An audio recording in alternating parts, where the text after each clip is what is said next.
Hello everyone. Today we are going to discuss the second part of the summary of Act 5 Scene 1.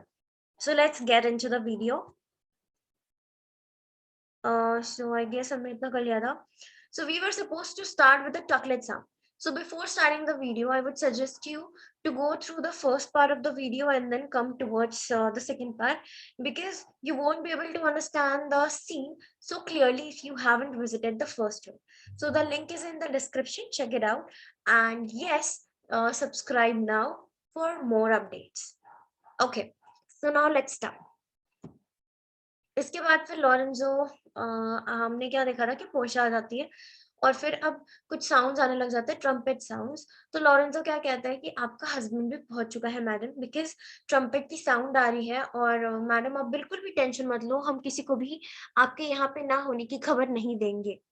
इसके बाद फिर Portia कहती है कि आज का ये जो रात है ये बिल्कुल डे लाइट की तरह लग रहा है, लेकिन डे लाइट बिकॉज़ ऑब्वियसली ये रात है तो उतना ज़्यादा ब्राइट नहीं होगा, इसलिए ये उतनी ज़्यादा ब्राइट नहीं है, थोड़ी-सी डिम है इन comparison to the usual day lights या फिर डे टाइम। एंड ऐसा लग रहा है कि आज के दिन सूरज छुपा हुआ है बिकॉज़ ऑब्वियसली नाइट है, ओके। इसके बाद फिर बेसानियो, ग्राशिनो, एंटोनियो और उनके फॉलोअर्स एंटर करते हैं। तो बेसानियो कहता है पोर्शिया को कि पोर्शिया तुम इतना ब्राइटली मत चला करो। अगर तुम इतनी ब्राइटली चलोगी तो ग्लोब के ऑपोजिट साइड, दैट मीन्स जिस साइड सनलाइट पड़ती है उस साइड तो उजाला होता ही है, उस साइड तो डे होती ही है, प्लस ऑपोजिट साइड में भी दिन होने लगेगा तुम्हारे ब्राइटनेस की वजह से। क्लियर है? उसके बाद फिर पोर्शिया क्या कहती है, पोर्शिया कहती है कि हाँ, मैं लाइट तो प्रोड्यूस करूँगी, लाइट तो दूँगी, लेकिन मैं कैरेक्टर में कभी भी लाइट नहीं होंगी, बिकॉज़ जो वाइफ अपने हस्बैंड के लिए अनफेथफुल होती है, उसका हस्बैंड हमेशा बहुत ज़्यादा सैड होता है और मैं नहीं चाहती कि मेरे वज़ह से तुम कभी भी सैड हो। उसके बाद फिर वो कहती है कि बाकी तो भगवान ही जाने कि आगे क्या होगा, लेकिन मैं तुम्हारा स्वागत करती हूँ हमारे घर पे। फिर बेसानियो कहता है कि मैं तुम्हारा बहुत ज़्यादा थैंकफुल हूँ।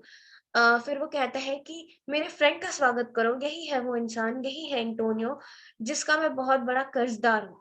फिर पोर्शिया कहती है कि हाँ, तुम उसके बहुत ज़्यादा कर्ज़दार होगे भी, क्योंकि मैंने सुना है कि उसने तुम्हारे लिए अ, उसे जेल हो गई थी, वो जेल में था, तुम्हारे वजह से उसपे बहुत सारे उसपे केसेस भी लगे। इसके बाद फिर एंटोनियो कहता है अब कोई केसेस नहीं है, क्योंकि मैं पूरी तरीके से सारे चार्जेस से फ्री हूँ। फिर पोर्शिया कहती है कि आपका बहुत स्वागत है सर हमारे घर पे, और उसके बाद फिर वो कहती है कि मैं आपका स्वागत सिर्फ शब्दों से नहीं और बाकी सेलिब्रेशन से भी करना चाहती हूँ।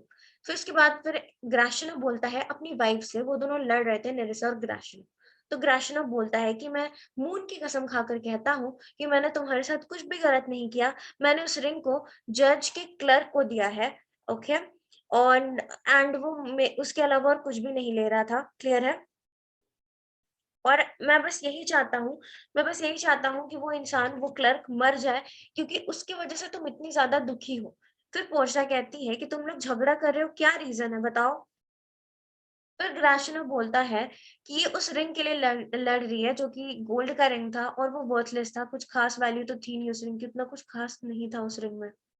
उसके बाद फिर वो कहता है कि अ, उस रिंग में जो इंस्क्रिप्शन थे या फिर जो राइटिंग लिखी हुई थी, जो भी उसपे लिखा हुआ था, वो एग्ज़ैक्टली उसी तरीके से इंस्क्रिप्टेड था, जिस तरीके से नाइफ पे लिखा होता है, जैसे कि नाइफ मेकर्स नाइफ पे लिखते हैं, कुछ उसपे लिखा हुआ रहता है, छोटे कुछ-कुछ लेटर्स एनग्रेव्ड रहते हैं। आप आपके पास अगर नाइफ होगा घर पे तो आप जाकर देखो, उसपे कुछ ना कुछ लिखा हुआ रहता है। ओके, उसके बाद उसपे क्या लिखा हुआ था, love me and leave me not, मुझसे प्यार करो और मुझे कभी भी छोड़ के मत जाना। फिर नेल्सा कहती है कि तुम उस रिंग के वैल्यू के बारे में या फिर उस इंस्क्रिप्शन के बारे में क्यों बोल रहे हो?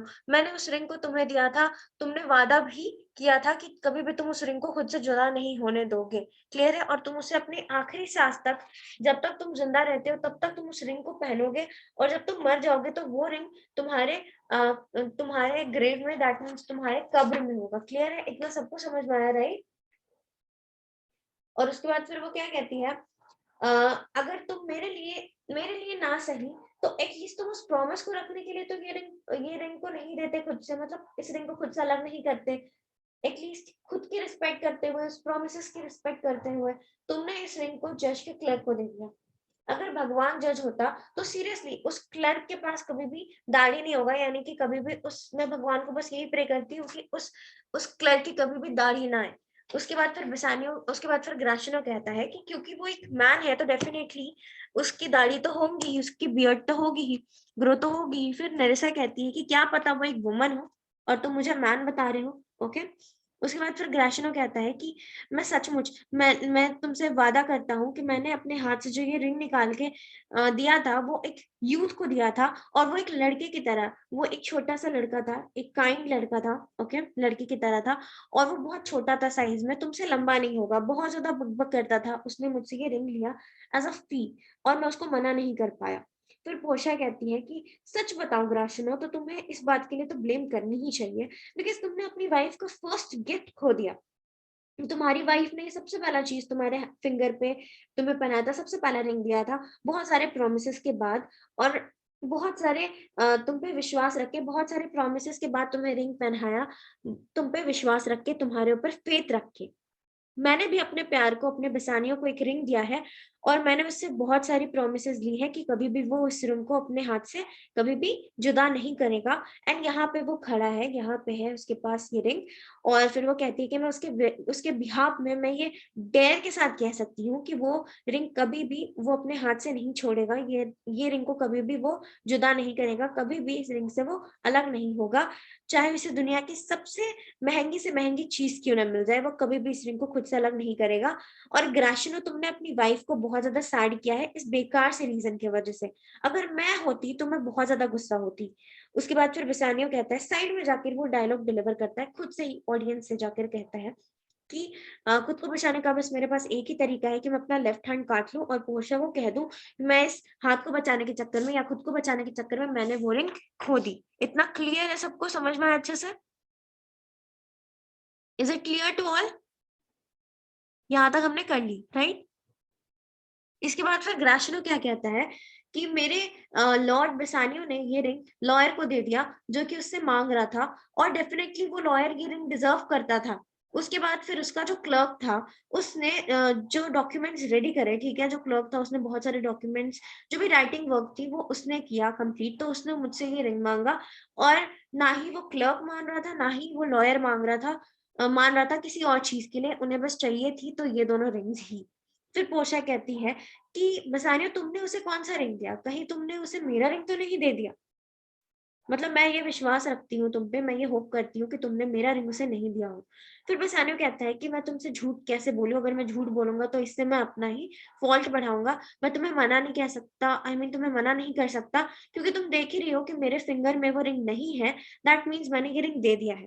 फिर पोर्शिया कहती है कि तुम्हारा दिल बिल्कुल फॉल्स है, बिल्कुल झूठा है और बिल्कुल खाली है, उसके अंदर बिल्कुल भी सच्चाई नहीं है, बिल्कुल उसी तरीके से जैसे तुम्हारे फिंगर में रिंग नहीं है। मैं बस ये प्रॉमिस करती हूँ तुमसे कि जब तक तुम्हारे हाथ में मुझे वो रिंग नहीं दिखता तब तक मैं तुम्हारी बीवी नहीं हूँ। फिर नरिसा कहती है कि हाँ, मैं भी तुम्हारी बीवी नहीं हूँ जब तक मैं तुम्हारे हाथ में वो रिंग नहीं देख लेती। फिर बेसानियो कहता है कि मेरी प्यारी पोर्शिया, अगर तुम्हें पता होता कि मैंने किसे वो रिंग दिया है, किसके लिए वो रिंग दिया है, और तुम ये बात को समझती कि मैंने किस रीजन से रिंग दिया है, मैं कितना ज्यादा अनविलिंगली मैंने उस इंसान को ये रिंग दिया है, तो तुम खुद ही शांत हो जाती, खुद ही गुस्सा नहीं होती। ओके, क्योंकि वो इंसान इस रिंग के अलावा और कुछ भी एक्सेप्ट नहीं कर रहा था। फिर पोर्शिया कहती है कि अगर तुम्हें इस रिंग की बिल्कुल भी कीमत पता होती ना, बिल्कुल भी इसकी वैल्यू होती तुम्हें, अब एटलीस्ट जिस इंसान ने तुम्हें ये रिंग दिया है, एटलीस्ट उसकी थोड़ी सी तुम वैल्यू करते, एटलीस्ट उस इंसान की आधी तुम्हारे पास, मतलब आधा भी तुम उसकी रिस्पेक्ट करते, तो या फिर खुद की भी रिस्पेक्ट करते, तो तुम ये रिंग कभी भी किसी को भी नहीं देते। ओके। और अगर तुम उस लॉयर को थोड़े से पैशन के साथ, थोड़ी सी मतलब तुम अपने अंदर वो पैशन रखते कि नहीं, तुम्हें ये रिंग किसी और को नहीं देना है, तो तुम वो इंसान, दुनिया में ऐसा कोई भी इंसान नहीं है जो कि इतना ज्यादा अनरीजनेबल हो, जिससे रीजन समझ में ना आए और तुमसे इतनी कीमती चीज तुम्हारी कभी भी वो नहीं लेता। क्लियर है? Is that clear to all? समझ में आया? इसके बाद फिर वो कहती है कि मुझे नरिसा ने ऑलरेडी बता दिया है कि रीजन क्या है और मुझे क्या विश्वास करना चाहिए। मुझे पता है कि ये रिंग तुमने एक वुमन को दिया है। फिर बेसानियो कहता है कि नहीं, मैं प्रॉमिस खा के कहता हूँ पोर्शिया, मैं अपनी आत्मा का प्रॉमिस खा के कहता हूँ कि मैंने ये रिंग किसी औरत को नहीं दिया है, बट मैंने ये रिंग उस लॉयर को दिया है। उसने 3000 डुकेट्स लेने से मना कर दिया, और वो बस यही रिंग लेने के लिए तैयार था। मैंने उसे पहले मना कर दिया था और फिर मैंने उसे जाने जाने को भी कह दिया था। वो जा रहा था, वो बहुत ज्यादा उदास होकर बिना हैप्पीनेस के साथ वो बिना रिंग लिए जा रहा था। लेकिन क्योंकि उसने मेरे दोस्त की जान बचाई, तो मैं क्या कहूँ तुमसे पोर्शिया, मैं फोर्स मुझ पे मतलब मैं कंपेल्ड हो गया, मुझ पे फोर्सेस थे, मुझे मजबूरी में आकर उसे वो रिंग देना पड़ा। मैंने उसके पीछे वो रिंग जाके पहुंचवाया अपने दोस्त से। और फिर मैं बहुत ज्यादा शर्म मुझे बहुत ज्यादा शर्म हो रही थी, क्योंकि मैंने उसे वो रिंग नहीं दिया, उसने मेरे दोस्त के लिए इतना कुछ किया। ओके। और अगर मैं उसे ये रिंग नहीं देता तो मैं सीरियसली बहुत ज़्यादा अनग्रेटफुल लगता कि मुझे उसकी बिल्कुल भी कदर नहीं है, उसने जो मेरे दोस्त के लिए किया, मैं बिल्कुल भी अनग्रेटफुल हूँ उसके लिए। उसके बाद फिर वो कहता है कि मुझे माफ़ कर दो पोर्शिया, अगर तुम आसमान में होती क्लियर, अगर तुम इन स्टार्स की तरह आसमान में होती, जैसे रात में स्टार्स दिख रहे हैं आसमान में, अगर तुम इन स्टार्स की जगह होती, तो तुम खुद मुझसे रिक्वेस्ट करती कि तुम उस इंसान को रिंग दे दो, क्योंकि वो कितना ज़्यादा ये रिंग डिज़र्व करता था। फिर पोर्शिया कहती है कि मैं बस यही चाहती हूँ कि वो लॉयर कभी भी मेरे घर के आस-पास भी ना दिखे। उस लॉयर को कभी भी मेरे घर के आस-पास मत दिखने देना। ओके? बिकॉज़ उसके पास वो ज्वेलरी है, वो रिंग है जिसको मैं सबसे ज़्यादा पसंद करती हूँ, और मैंने तुमको प्रॉमिस दिया था कि तुम वो रिंग को कभी भी खुद से अलग नहीं करोगे, उसको अपने पास रखोगे। मैं भी तुम्हारी तरह ही बिल्कुल जेनरस बन जाऊँगी, जैसे तुमने उसको बिना मना किए वो रिंग दे दिया, वैसे ही जब वो मेरे पास आएगा तो मैं भी उसको सब कुछ दे दूँगी बिना कुछ कहे। मेरे पास जो भी है मैं सब कुछ दे दूँगी। तो नरसा कहती है ग्राशना को कि हाँ, मैं भी उस क्लर्क को बिल्कुल भी मना नहीं करूँगी, वो मुझसे जो भी माँगेगा मैं उसे दे दूँगी। और तुम बस ये सोचो, इस बात का ध्यान रखो ग्राशनो, कि तुम मुझे अकेले छोड़कर कैसे जाओगे। फिर एंटोनियो कहता है कि मैं ही रीज़न हूँ, मैं ही कॉज़ हूँ आप लोगों के झगड़े का। फिर पोर्शिया कहती है कि आप बिल्कुल भी अपसेट ना हो। क्लियर है? आप बिल्कुल भी इस बात से अपसेट ना हो, क्योंकि आपके वजह से ये सब कुछ भी नहीं हुआ है, आपका स्वागत है। इन सब चीज़ों को आप भूल जाओ, आपका स्वागत है यहाँ पे। फिर बेसानियो कहता है, "पोर्शिया मुझे माफ़ कर दो इस चीज़ के लिए, क्योंकि मैंने ये रिंग मजबूरी में आकर दी थी, और मैं अपने दोस्तों के सामने की कसम खाता हूँ तुम्हारी आँखों में देखकर कि मैं जो भी कह रहा हूँ, मैं सच कह रहा हूँ।" क्लियर, इतना सबको समझ में आया? उसके बाद फिर पोर्शिया कहती है कि ओके, तुम अब ये कह रहे हो कि तुम मेरे दोनों आँखों में देख कर बोल रहे हो, दैट मीन्स तुम मेरे दोनों आँखों में देखोगे, तुम्हें डबल-डबल मेरे पास 2 आँखें हैं, तो तुम खुद को डबल देखोगे, दैट मीन्स एक इंसान जिसके डबल फेसेस हैं, जो डबल है, वो इंसान, डबल कैरेक्टर का इंसान मुझे प्रॉमिसेस देगा, मेरे सामने शपथ रखेगा, तो क्या मैं इस प्रॉमिस को मानूँ, इस प्रॉमिस का विश्वास करूँ? इतना क्लियर है, समझ में आया सबको?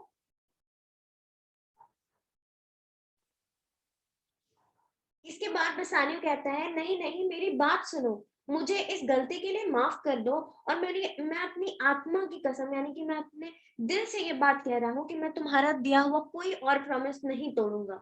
इसके बाद फिर एंटोनियो कहता है कि इससे पहले मैंने अपने फ्रेंड के लिए अपनी बॉडी को रिस्क पे डाला था, यानी कि अपने पाउंड ऑफ फ्लेश का मैंने बॉन्ड साइन किया, बस उसके लिए, उसके वेल बीइंग के लिए। और मुझे किसने बचाया? मुझे उस इंसान ने बचाया जिसने तुम्हारे हस्बैंड का रिंग लिया। तो मैं इस बार कसम खाता हूँ कि अगर मैं इस बात पे कसम खाता हूँ, यानी कि वो बोलना चाहता है कि मैं अपनी आत्मा की कसम खाकर कहता हूँ कि तुम्हारा हस्बैंड कोई और प्रॉमिस, तुम्हारी दी हुई कोई और प्रॉमिस नहीं तोड़ेगा। फिर पोर्शिया कहती है कि अच्छा, तुम उसकी श्योरिटी बनोगे, तुम उसकी सिक्योरिटी, दैट मीन्स तुम अश्योरेंस दे रहे हो, तुम गारंटी दे रहे हो। उसके बाद फिर पोर्शिया उसे एक रिंग देती है और कहती है कि उसे कहो कि इस रिंग का अच्छे से ध्यान रखे, उसने पहले वाले का जैसे ध्यान रखा था उससे भी ज्यादा इसका ध्यान रखे। फिर एंटोनियो बेसानियो को कहता है कि ये लो, प्रॉमिस करो कि तुम इस रिंग को अपने पास रखोगे। फिर बेसानियो कहता है कि ये रिंग तो वही है जो मैंने उस लॉयर को दिया था। फिर पोर्शिया कहती है कि मुझे ये रिंग उसी से मिला, उसी लॉयर से मिला, मुझे माफ कर दो बेसानियो।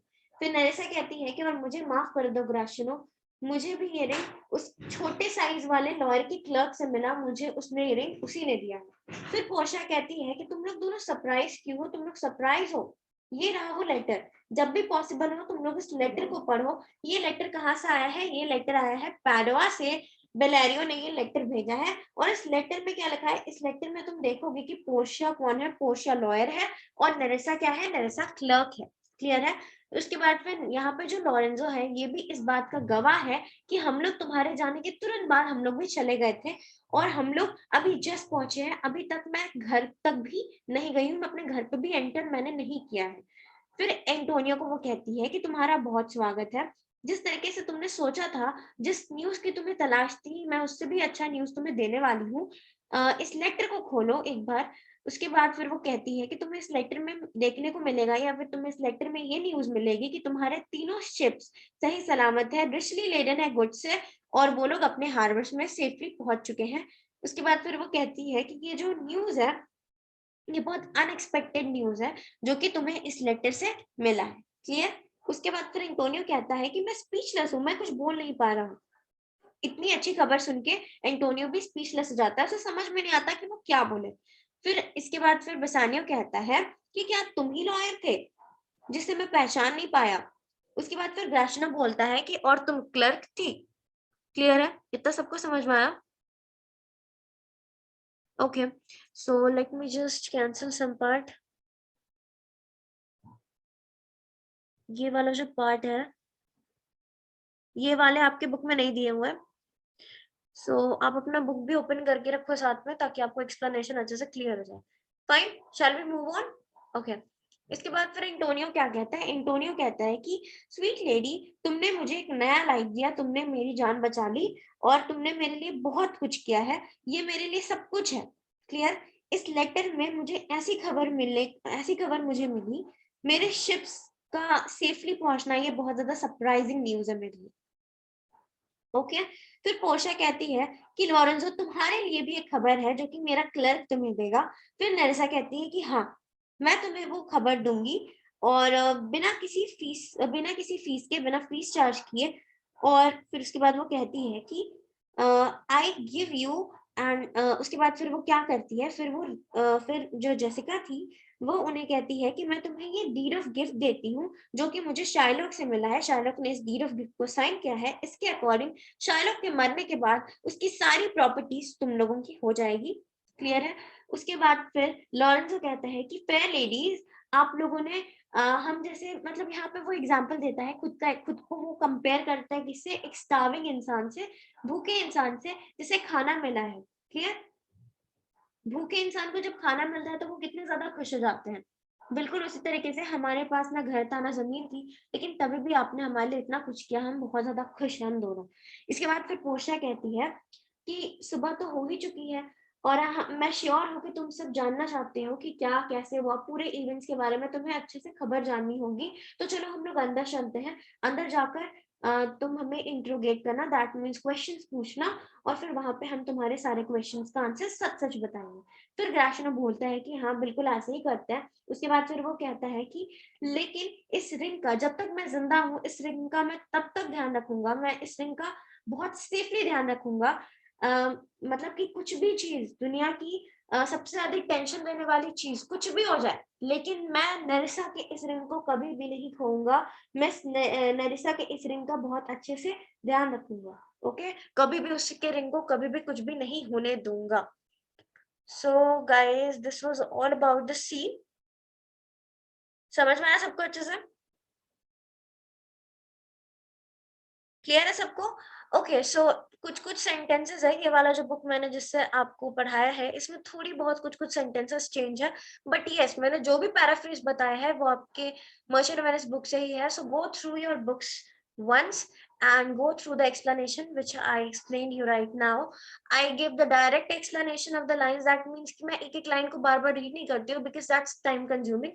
But yes, we go through the direct explanation of the lines. So just keep your book with you while you go through the explanation part. And thank you so much for listening to me. All the best. God bless you all for your examinations. Stay at home. Stay safe. Thank you. And yes, subscribe now for more such updates. And again, thank you so much.